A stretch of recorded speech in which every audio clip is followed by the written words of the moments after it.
分享嘅呢個古仔呢，其實就係嚟自一位護士朋友嘅。咁呢位護士朋友呢，咁佢即係叫做從事咗呢個行業都一段時間㗎啦。佢話都見怪不怪㗎啦，好多時候喺醫院裏面。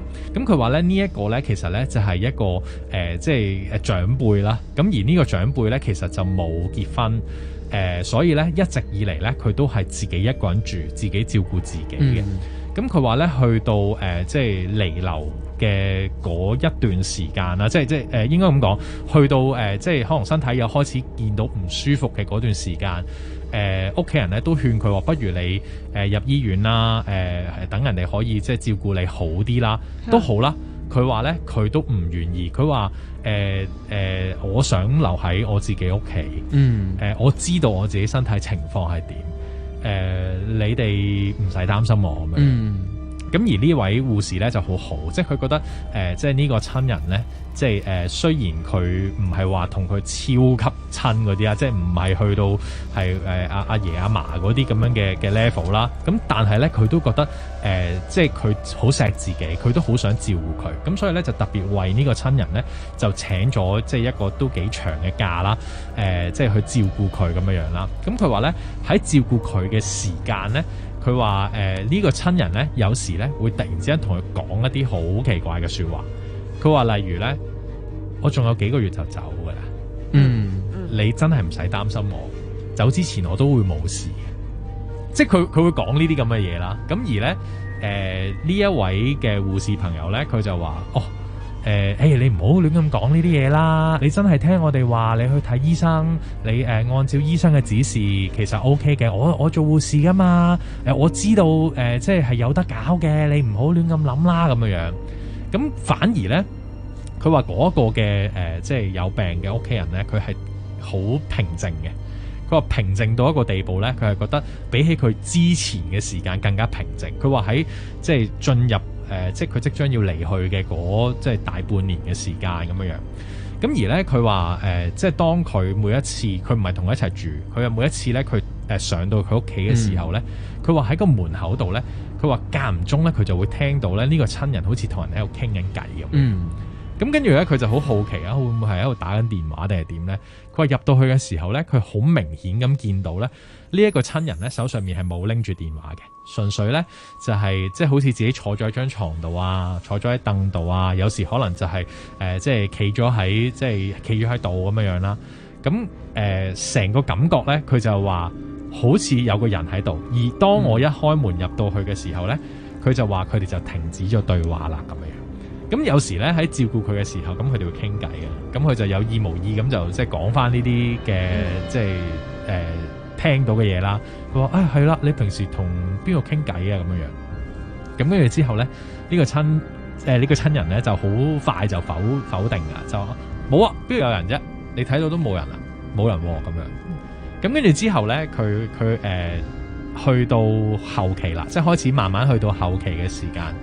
咁佢咧嗰個親人咧就講咗即係一句，令到佢覺得其實係應該一直都有個人喺度嘅，即係令佢肯定咗，係啦，覺得佢唔係自言自語。係啦，因為咧佢點解咁講咧？佢就話咧有一次佢喺度幫手照顧緊佢嘅時候，咁佢就好聽到好細聲，即係佢個屋企人就喺度講，就話我哋就嚟見面啦。即係佢對住空氣啊！佢話你唔好咁急啦，咁樣。即係個感覺就好似有個人喺度等緊佢離開。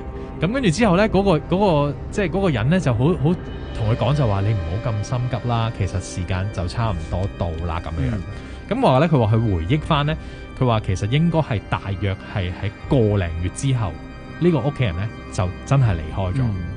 咁而咧呢一句説話令到佢好確信。就係佢應該真係有另外一啲人係喺呢一個嘅空間裏面，而係同佢有即係connection 嘅咁樣。咁而咧呢一件事之後嘅第二日，咁啊如常地咧，佢又買齊啲嘢啦，咁啊走上嚟咧就即係去照顧佢嘅呢一位屋企人啦。咁當佢咧即係攞鎖匙啊各樣嘢一開門嘅時候咧。佢今次係特登，即係好似即係盡量靜啲，因為佢聽唔到裏面有聲，可能佢驚佢瞓緊覺咁樣，咁啊盡量細聲啲咁樣，即係咁樣就擰開。咁佢話一開門嘅時候咧，佢就見到呢位親人係瞓咗嘅，即係瞓咗喺張床度。而另外一個畫面就係佢見到有一個黑影喺張床度，好似企咗喺佢隔離。而佢道門一打開多少少，呢個黑影唰一聲就唔見咗啦。咁佢嗰刻咧，佢就知道，咦，係咪即係我平時喺醫院裏面見到嘅嗰一啲黑影咧？即係唔係就係嗰一啲嘢咧咁樣？咁於是咧，佢就即係好確信佢自己應該係有啲嘢啦。咁但係佢一直以嚟都唔理噶嘛，即係佢覺得我係嚟做嘢啫咁樣。咁但係呢一次咧，牽涉到同佢屋企人有關咧，咁佢就即係覺得佢好想知係啲乜嘢事。咁所以咧，佢就喺有意無意間咧，佢就會同呢一個嘅親人就去傾偈，就會去嘗試去了解下究竟係發生緊啲咩事咧咁樣。咁喺呢一個嘅了解嘅過程裏面，佢話有一次係佢個親人即係叫做肯承認有一件咁嘅事。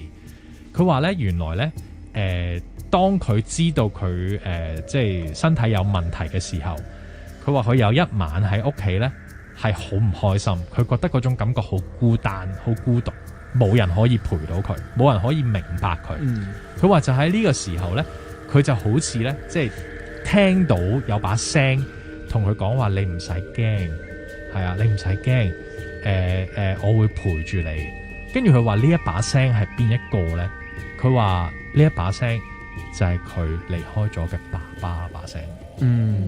即係佢話呢個親人聽到佢自己爸爸把聲咁樣樣咯。咁而佢哋即係再去了解翻個情況，就係話原來呢一個親人同佢爸爸其實原來係好 close 嘅。即係佢爸爸離開嘅時間，其實呢個親人一直都好唔開心嘅。咁但係啦，即係去到而家呢個時間啦，咁佢就話係佢爸爸係啊，我見到爸爸，即係佢爸爸翻咗嚟。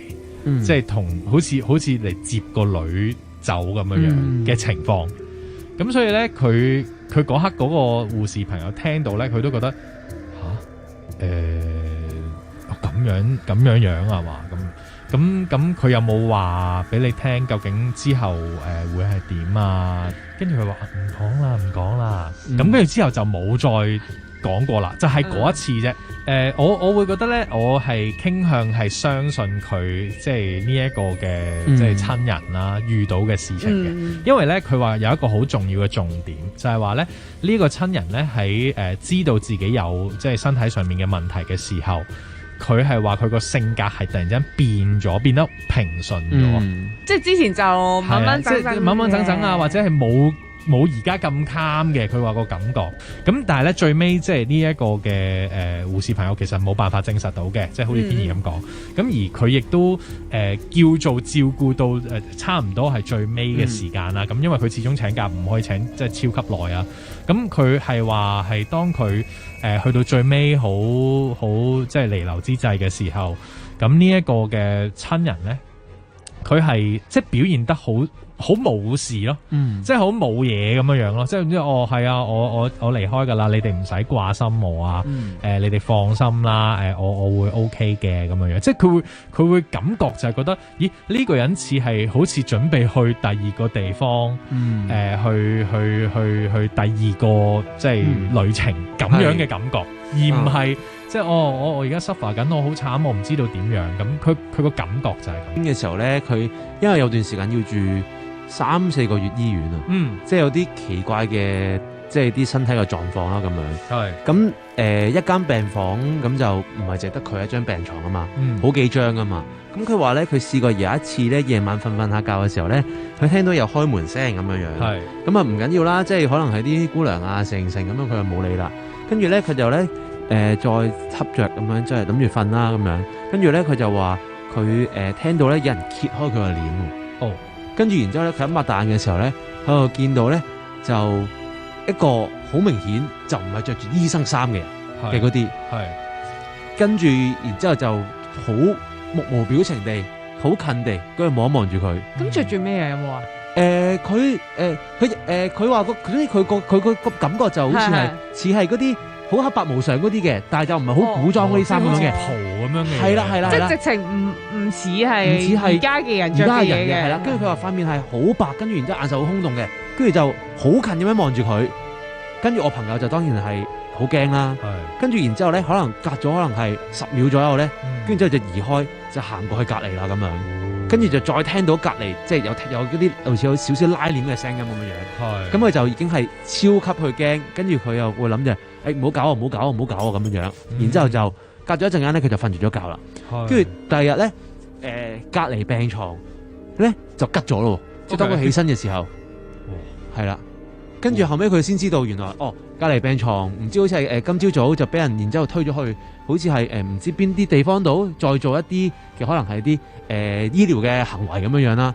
跟住冇幾耐咧就過咗身咯。係啊，哇！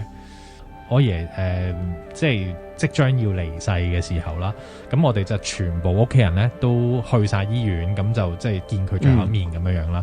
我仲好記得我阿爺咧，當時咧佢好似知道自己即將要走咁樣樣嘅。當佢到即係我去同阿爺講再見嘅時間啦，即係醫生係咁講啦，佢話你阿爺即係有機會佢捱唔到㗎啦，捱唔到㗎啦咁樣。咁但係其實佢個情況係好似慢慢好緊咁樣樣嘅。咁佢咧捉住我隻手嘅時候咧，佢係望住我，跟住咧佢捉得好實。我係好記得點解一個病得咁緊要嘅人，佢可以咁大力捉住我，跟住望住我，跟住開始流眼淚咯。而嗰刻點解會係咁樣嘅情況，係因為我阿爺入醫院之前，我哋有少少嗌霎。個感覺就好似係佢話俾我聽。唉，我要走啦，但係我冇怪你啊，阿孫咁，即係有個咁樣嘅感覺，好似佢真係知道，我真係今次係最後一次捉住你嘅手啦，我唔會再有機會可以再同你講嘢啦，咁就真係喺夜晚嘅時間佢就離開咗啦。Hello， 我叫 Didi，咁我嗰時就喺14年去泰國，咁就新年期間嚟嘅，初1到初5咁樣啦。咁一家4口去，就要間房係相連嘅。咁當然派到嘅時候，一間都比較頗有名嘅 hotel，交叉煙啦嚇。咁就俾到地房喎。咁亦係啦，個心已經窒一窒啦咁。咁但係就落去換，佢話sorry 啊，你都知道係你哋農曆新年啦，真係冇房啊，係講除非唔相連啦，係啦。咁跟住咁就要咗啦。咁入去嗰一刻咧，就已經有啲奇怪，個燈開極都開唔到。係啦，咁跟住就即係爸爸就話冇嘢嘅，冇諗咁多啦，冇嘢嘅。係啦，咁咪係啦，咁啊到步好攰啦，食完嘢咁啊瞓啦咁啊。咁啊瞓下咧，係講緊半夜，其實真係唔記得幾多點嘅，因為真係好無聊，突然間好殘眼，就好似有人攞住好強力嘅光照住你對眼。咁我就仲未開眼，我就爸爸去廁所咪去廁所咯，做咩開燈啊？仲要開晒成間房嘅燈咁啊！咁冇人應我喎，咁我轉身望一望我爸爸啦，即係我先生啦。咦，佢瞓着咗喎，係鋸鋸聲嘅喎。咁邊個開晒啲燈啊？咁啊熄翻燈啦，再瞓啦，因為真係好攰。啪一聲又係咁喎，咁我先生都醒啦。做咩開晒啲燈啊你咁樣？我話邊個開晒啲燈啊？咁係唔知死，仲問邊個開晒啲燈啊？即係冇，真係冇嘅，冇噶，突然間就開晒啦。係啦，開晒，你係好明顯聽到啪一聲嘅，即係嗰啲開關掣咧嘅燈掣咧，你係好明顯嚟聽到。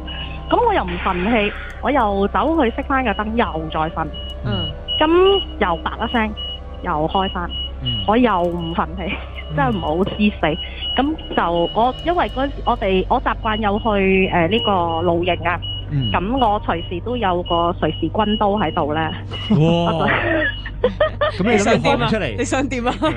我就拆鬼咗一個開關掣，即係啦，即係轉開佢，即係個有啲小螺絲位，你就擰開佢。哇！你玩到咁樣。我打電話俾嘈住我瞓覺啊！真係咁都係你擰開咗，然後咧咁都唔會令到佢唔接電㗎，除非你真係剪咗佢嘅啫。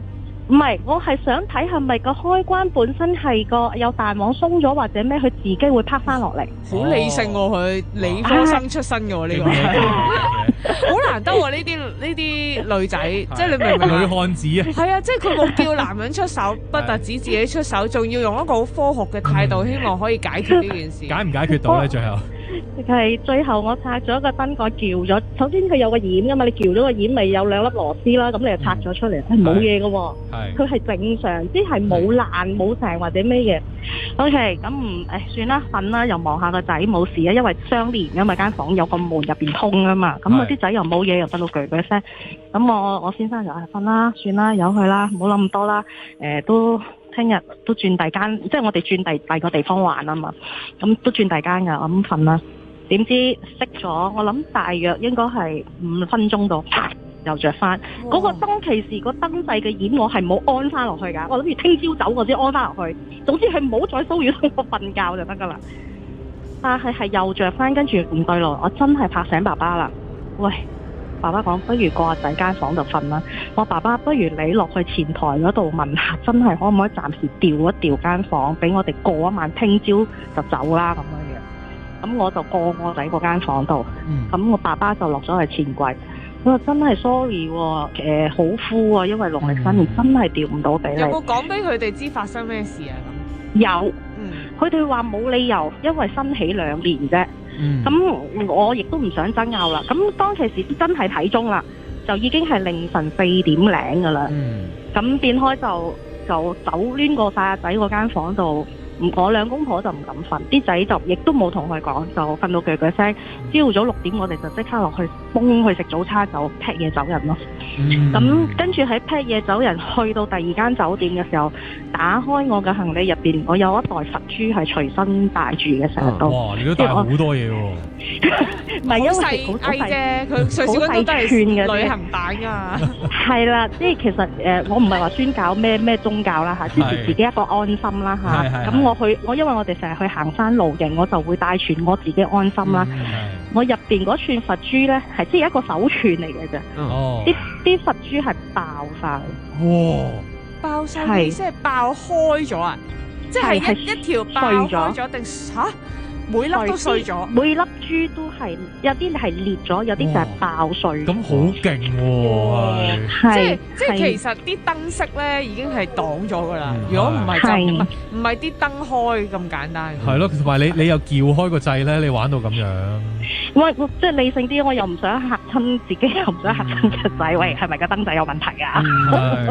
咁點算咧？你嗰啲佛珠既然即係爆開晒咁樣。我想知要點處理咧，咁跟住，我照低翻入一個少少啲索繩袋咧，本身有個索繩袋我袋住嘅，係啦，咁我帶翻去香港，跟住攞咗俾一個廟祝，即係都問佢講翻呢件事，佢話你感恩你即係大步攬過去講，即係擋咗係嘛？係啦，係講個佛珠，你如果唔介意，佢都即係做咗應該做嘅嘢，咁你或者交俾我咯，咁咯，我就交咗俾個廟祝啦。嗰串佛珠要休息啦。係咯，要入土為安。佢嘅任務已經完成，任務已經完成啦。佢都冇諗過做到嘅。係咯。咁最後喺嗰間酒店嘅事就告一段落啦，係咪啊？告一段落之後係，但係我翻嚟嗰陣時，因為我好記得我坐嗰個一個泰國嘅廉航嚟嘅，係，但係我唔記得佢咩名啦。咁呢個我同一班機，佢一日就係來回香港一班機嘅啫。咁喺我翻咗嚟1個禮拜後咧，呢個真係好邪門，嗰班機墜機。哇！而家係冇咗噶啦，呢間航空公司。咁呢個又唔關事嘅，隔一個禮拜。係啦，隔一個禮拜啦，但係就我好似感覺到，即係哇，有少少威脅係嘛？我好兇險啊，好似。最緊要大步攬過，而家聽到你把聲。係咯，而家冇事得咯。係啊，而家非常平安，肥肥白白。咁啊好啦，Didi。係啊。多謝你哋。多謝你電話，Didi。多謝。Thank you，拜拜。電話旁邊咧有呢一位聽眾喺度嘅 ，Hello 你好。係你好。你好啊，點稱呼啊？我姓林嘅。林先生你好。係可以講啦。嗱，件事咧就發生喺舊年，我諗3、4月度啦。咁咧地點咧就係喺一間中式嗰啲餐廳嘅廚房裏邊嘅。係。咁咧當時咧就係我有個朋友啦，咁咧就嚟食飯嘅時間咧，就經過我哋廚房，佢就去天井嗰度食煙嘅。哦。咁咧佢咧就行過嘅時間咧，跟住翻轉頭咧就話俾我同事聽，佢喂，你同廚房度有嘢喎咁咧就佢見到呢一個咧就着住即係着住件白色衫嘅，但係嗰啲袖嗰啲已經捆晒邊，有好舊下嘅人。佢話佢咧不停咧就伸個頭咧就問你哋煮嘅嘢咁講。哦，嚇！咁咧咁佢就當時佢咁講啦，咁我哋冇懷疑啊。咁我哋話咦咁點算咧？咁即係我哋又唔想話佢喺度啊。咁譬如請佢走或者點樣樣咧咁咧就問老細，咁老細又冇乜反應。咁我哋就問翻呢個朋友嘅時間咧，咁佢話不如咁啊，佢話你咧就每一日咧就用一碗飯，即係用嗰啲湯碗咧煮咗飯之後咧，就擺3隻雞蛋上去，就倒轉頭擺，即係大嗰個位咧就向底嘅，尖嗰度向上高咁樣樣嚇。即係尖端嗰個就插落個，唔係尖端向上，尖端向上 ，OK。係啦，就咁樣擺法。咁咧就我哋都出咗照嘅意思咁做啦。咁就即係擺喺廚房，咁啊冇事喎，咁一路都冇嘢。咁但係我哋又覺得，即係咁樣做好似唔係咁妥當，因為我哋唔係話想供奉佢或者養佢啊嘛。哦。咁同埋咧，我另外我個同事咧就覺得佢話，喂，好似成日都周身唔聚財咁樣樣。哦。咁佢話即係不如諗辦法啦咁。咁好啦，咁喺嗰段時間度咧，咁我就開始發夢。就夢到咩咧？第一個夢咧，就夢見一個大概4尺，即係未到5尺高嘅女士。咁係着啲馬仔嘅衫嘅，即係白色衫、黑色褲嘅，紮孖辮嘅，係啦。但係睇唔到樣嘅。咁佢咧出現咧就喺邊度地方咧？喺啲可能你哋睇過以前啲粵長片咧，將會有嗰啲年代嗰啲咧。咁佢咪一條樓梯好似弧形咁彎上去嘅，兩邊樓梯咁樣彎上二樓嘅。係啦。咁咧，我就發咗一個，即係見到佢係一個喺個咁嘅地方度。咁同埋咧，我咧就俾一張白色嘅布冚住咗我自己啊。咁咧就當時咧就好凍好寒嘅。係啦，咁我咧就將呢個情況咧，第日同我同事講翻。咁即係其實我哋開始決定咧，就係唔再俾飯佢噶啦，即係佢咁樣決定嘅，即係擺翻喺灶頭嗰個位置，因為佢叫我哋擺翻喺個見到佢嗰個位置啊嘛。咁我哋預算唔敢做嘅時間咧，咁咧我就發咗呢個夢。咁就同我同事講翻，咁我同事話：咁不如咁啦，如果我哋唔再俾佢嘅，不如我哋燒嘢俾佢啦咁。咁我哋都贊成，我不如係啦，燒嘢或者燒嘢嘅意思係一次性嘅，係啦，一份份嗰啲類似煙花啊，即係燒一次嘅啫，定係諗住即係可能長期都會燒？唔係長期，佢或者就可以你如果譬如好似啱啱將近清明節嗰啲嘅時間，你話你燒幾次，可能佢都會走噶啦咁。即係嗰個人都咁同我哋咁，我話好啦，咁我哋開始燒俾佢啦咁。係啦，咁咧就發呢個係一個夢嘅時間咧，我哋就開始燒啦。咁啊燒咗第一次俾佢之後咧，咁就隔咗大概我諗得幾個禮拜到咧，咁我就開始發第二個夢。咁第二個夢咧見到咧，就一個好大嘅即係類似一個坑咁嘅樣咧，咁就好骨子嘅。咁側邊咧就有啲磚，即係砌得好靚嘅。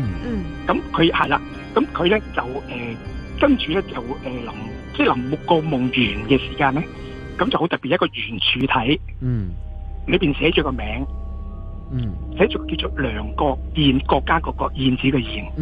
梁國燕係啊，咁咧我就跟住話翻俾我同事聽，喂，呢個係咪就係佢個名啊？係啦，原因就係話點解咧？咁即係我哋後尾問翻人咧，因為喺後邊後巷，即係你知餐廳後巷好多垃圾嘢啊，或者單車乜嘢都有噶嘛。咁佢呢啲人咧就話咧，可能佢未必收到，即係你唔寫佢個名，太多遊魂啦，咁可能佢未必收到嘅。係啦，就咁講。咁啊，好似係有時燒嘢俾屋企人咧，都會係啊，都會寫啲嘢喺嗰個衣紙包上面噶嘛。係啦。咁變咗咧，佢話可能佢會收唔到，咁變咗話唔通呢個就係佢個名咁。好啦，係啦，咁我哋就寫翻呢個名落去，再燒一次俾佢。OK。咁我係件事完啦，但係咧跟住咧發第3次夢嘅時間咧，就同一個人，即係嗱，我每次都係見到佢嘅，但係見唔到樣嘅。都係嗰個馬姐，係啦。係啦，都係嗰個馬姐，但係見唔到樣嘅。咁呢次咧，佢話俾我聽咧。就坐好耐嘅船啊、火車啊，即係嗰啲係好遠水路嚟嘅。佢同你講話，即係喺個夢度話，我好遠水路嚟嘅。係啊，即係我感覺到係哇，你坐咁遠嘅啲嘢去咁遠嘅咁樣樣。咁跟住我話俾同事聽，咁另外咧個同事咧就話：喂，係啊，以前我家姐過咗身嘅時間咧，佢翻嚟託夢，佢話佢想去旅遊啊咁。佢話咧就叫佢哋咧就燒啲咩機票，即係譬如嗰啲咁嘅嘢喎。咁我話有啲咁嘅事係啊，咁指定燒機票。係啊，佢話佢有時咧可能即係啲 passport 啲佢出唔到境啊咁。咁我話你係即係我問我同事，我話你以前燒嗰啲唔係有晒啲路票啊，有晒啲嘢嘅咩？係咪先？即係應該一般買嘅時間已經齊晒㗎啦嘛，裏邊唔需要咁嘅樣㗎嘛。咁我話唔好啦，即係我咁仔細佢咁講嘅，不如我哋再做多一次啦。咁你買晒，即係問下醫師寶裏邊係咪有啲有路票啊，有機票啊，或者即係 passport 啊諸如此類咧。總之我話唔好呢啲一次過買晒。咁就又做多次啦。係，我哋再做埋呢一次，即係燒咗啲係啦，即係第三次就買晒所有呢啲嘢燒晒俾佢啦咁嘅樣嚇。我第4次發夢嘅時間咧，咁發到佢咧同一個好高大嘅男人結婚，咁嗰個人咧就戴住即係紮翻嗰啲以前啲舊嗰啲薄帽啊，即係着唐裝2條交叉紅色帶啊嗰啲咁嘅樣嘅，係，但係好開心。見到佢同埋好多人，即係見到好多人添啦，四周圍，咁佢哋兩個好開心嘅嚇。咁之後就冇啦，完咗啦呢個夢。咁我覺得即係可能我哋幫咗人咯。咁當中有樣嘢幾得意嘅就係我同事咧就即係好得意嘅，佢點咧？佢就睇電視啦。咁佢話你如果想 check 呢啲靈異嘅嘢嘅時間咧，就買個指南針。咁佢係啦，佢真係買個指南針咧，就擺咗喺廚房嗰個位置。咁但係真係好奇怪嘅。個指南針唔係指北邊嘅，係指翻即係我哋無論點靈都好咧，佢個指南針係指我哋煮嘢即係嗰個灶頭嗰個位置嗰度嘅。即係永遠指灶頭，即係有磁場嘅影響啊。係啦，即係佢當即係未，我講嘅係佢仲未走嘅時間。咁但係後尾係啦，走咗之後咧冇啦，我哋擺個指南針就向北邊啦，就唔再係啊。係啊，即係我唔知佢話，我唔知我睇佢似話，如果想 check 啲靈異嘅嘢，即係嗰個電視節目教嘅係。電視節目教嘅。多謝你嘅分享。好啊，多謝梁生，拜拜。好，拜拜。力奇啊，力奇。力奇你好，有咩力奇帶俾我哋啊？其實我就都打過幾次嚟講鬼故嘅，係。咁咧今次咧就好似係有升呢咗，好似有啲接觸咁樣。你同佢哋有啲接觸？係有啲接觸啦，咁其實我打過幾次嚟都想講呢個故事嘅，咁可能你哋可能聽眾太多啦，咁就冇接到個電話。唔緊要，今次你可以盡情分享，係你個故仔係點樣？咁就話說咧，就係幾年前啦，咁就要換嗰個最新款嘅智能身份證啦。係啊。咁你其實手續我做好晒㗎啦。咁咧就幫入去攞嗰陣時咧，攞身份證嗰陣時咧，咁咧入境處有啲職員咧就問我需唔需要開通埋嗰個澳門好似依度嗰個過境嘅手續咁樣。係。咁好啊，都方便啦，咁就去辦手續啦。咁其實咧嗰部機咧就自助形式嘅，就好似一部影印機咁嘅嘢。咁啊佢個放即係啱啱新攞嗰張身份證咧，就放落嗰塊玻璃面嗰度啦，即係好似影印機嗰塊玻璃面嗰度俾佢做 scan 咁樣。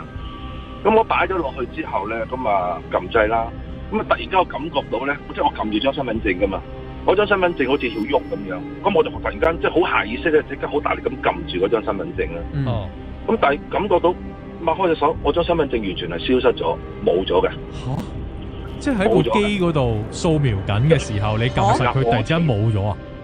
嗰張身份證喐啊！嗰一刻，嗰張身份證喐，咁我就即刻大力好撳，即係好下意識咁撳住佢啦。咁但係感覺到拎開隻手成張身份證咧就消失咗，唔見咗。咁佢你掂住噶喎，但係係啊，我撳住噶嘛，拍咗喺度。咁我就我都呆一呆，咁啊通知翻佢哋入境處有啲職員啦，咁佢哋咧就好多人都點解會唔見咗咧？咁啊出嚟幫我手揾啦，咁樣又攞條筒照啊，咁樣。咁其實就冇可能跌嘅，因為咧好似一部影印機咁，我放喺塊玻璃嗰度，四邊係封實晒嘅。咁但係消失咗啦，都係唔見咗。咁到最後咧都係揾唔到啦。咁咧就最後咧，佢哋就揾咗佢哋入境處入邊有個幫辦啦。咁就出嚟。咁個係一個女士嚟嘅，咁就比較後生啦。咁我同佢講呢個情況。咁個女士咧就嗰個女幫辦咧，入境處個幫辦就好似知道啲嘢咁樣。咁啊，不如我打開部機睇一睇啦咁。咁我當其實我都質疑我話其實你要打開部機，其實我放喺塊玻璃面嗰度，我又冇喐過，但係只係將身份證突然間消失啫，就冇可能會攝到落去嘅。咁佢就同我講，我哋都試一試先啦，咁樣咁試咯，咁後尾攞咗條鎖匙出嚟，咁就打開咗嗰塊嗰部機器有冇個鐵門嘅，你攞鎖匙開，咁啊打開咗，一打開道門之後，我都呆一呆，我張身份證就喺部部機嘅底啊，將成張身份證喺佢個門入邊。咁我就摸落去。係啊，係跌咗，好似唔知點樣將穿嗰塊玻璃跌咗落下邊咁樣啦。咁我望一望，當時我就望一望嗰個職員啦，佢話：點解會咁嘅？咁解釋唔到啦，佢都係咪？唔係佢就同我講咗，佢都幾圓嘅。我哋唔好深究咁多啦。最緊要結果。身份證唔好深究咁多啦，總之揾翻張身份證就算啦，好唔好？就得啦咁。咁佢哋跟住其他啲職員都即係嗰塊面啊，好似一啲好怪異嘅感覺咁樣，個個都冇可能相信。咁嗰次嗰個經歷就係咁樣咯。呢個咁但係我張身份證我係攞翻嘅。喺第二個空間借咗嚟用一用，然後擺翻咯，應該係好似穿咗嗰塊玻璃跌咗落個櫃入邊咁樣嘅。OK，幾奇怪。多謝力奇你呢個分享嘅。好，拜拜。件事解釋呢個幾特別喎，解釋唔到。但係我諗對於力奇嚟講最得人驚就係好似啲職員都好似sense咗係啲咩事，亦都可能曾經發生過咁樣喎。係咯，個感覺我真係唔知喎，我唔喺現場唔知嗰啲人咩樣咁啊。總之可能佢哋純粹係覺得點解會咁嘅咁樣，即係總之解釋唔到咯，又係。不過咧，即係始終呢啲都係非精密科學啦。咁啊，如果你唔信嘅話，你就當古仔咁聽啦。